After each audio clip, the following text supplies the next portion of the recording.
Hey guys, it's Chris from FrozenSoldierAirsoft.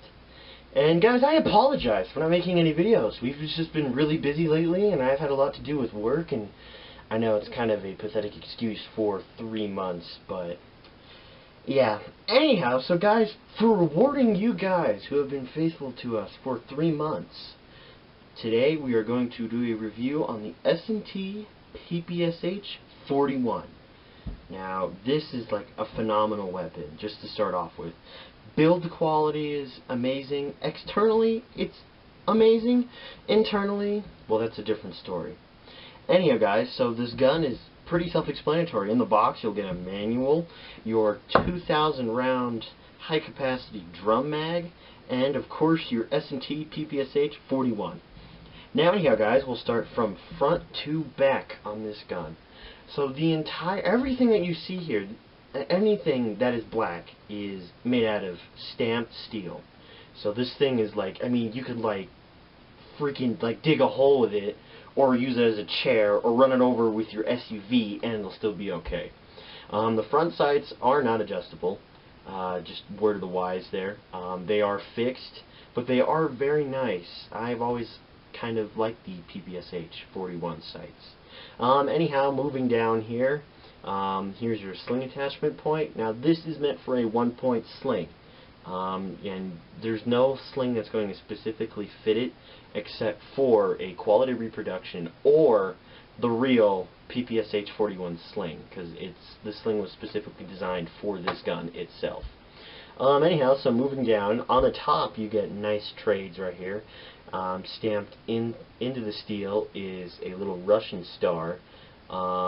You have the date 1944, and for whatever reason there's a 1 on there. I don't know why, but there's a close-up of the trades there. Those are the only trades found in the entire gun, except for a ugly engraved "Made in China" on the side, which I painted over because I repainted the entire gun. Anyhow, moving down, your hop-up unit is located right there, and releasing the charging handle, this is the top bolt cover for the charging handle, which is kind of cool. Anyhow, the other thing that I'd like to note is that the sights are flip-up. They will flip, I don't know which way, like that, but serves no purpose. They're the exact same sight picture, so congratulations, S&T. You've just made me so proud. Anyhow, this is the back of the gun right here. It's completely textured in every way, shape, and form. This is like the most faithful reproduction of the PP gun I think I've ever seen. So anyhow, moving down to the wood stock, and you're like, whoa, wood stock? Really? Yes, it is in fact 100% real wood. Not sure what wood it is, but it does kind of have a shiny gleam to it. That's because they added a little bit of clear coat, which is basically just polycarbonate, just kind of lightly dusted around there to preserve the stock. Anyhow, moving back is your full stock for a large type, small type, any type battery that you can shove in there, basically, except for like a car battery, or like little tiny button batteries for a watch. But anyhow, it's pretty easy to access the battery compartment. Simply pull down on this little plate right here, push up on the button, and spin it out of the way, and that inside is your battery compartment. I run a 9.6 just because this thing I would not recommend LiPo ready, or it's not LiPo ready. Reason that is because the gearbox is hellacious. This gun is electric blowback, which is very, very cool. I mean, it's like super fast and everything, but it just completely butchers your gearbox. I mean, there's nothing good to say about the blowback, other than the fact that it's cool. But, so this gun is recommended for those experienced players out there that actually know how to dismember a gearbox. The reason why I say I wouldn't recommend this to intermediate players is simply because of the fact that this gearbox is custom built, which it's just going to add a little bit more tension there. Already something that cost you $260 that you have to fix. But anyhow, those are my only gripes there.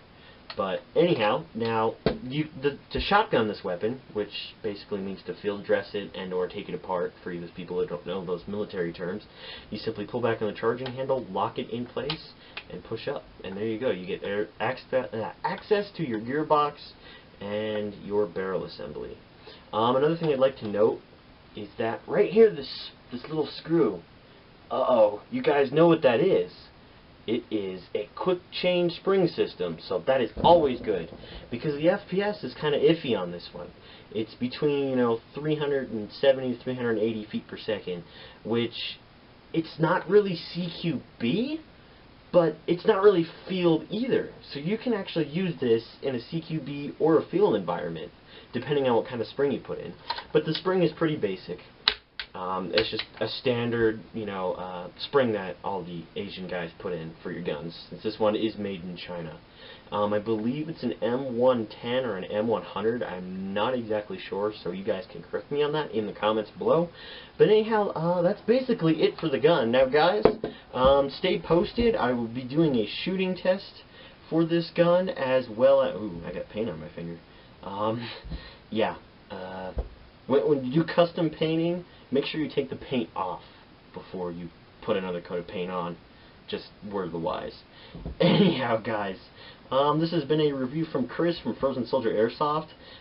Stay posted for disassembly of gearbox, shooting tests, and overall longevity of this weapon. Anyhow, guys, so like, comment, and subscribe, and I'll see you guys later. Merry Christmas, and for you people that aren't Christians, Happy Holidays, or whatever you guys celebrate.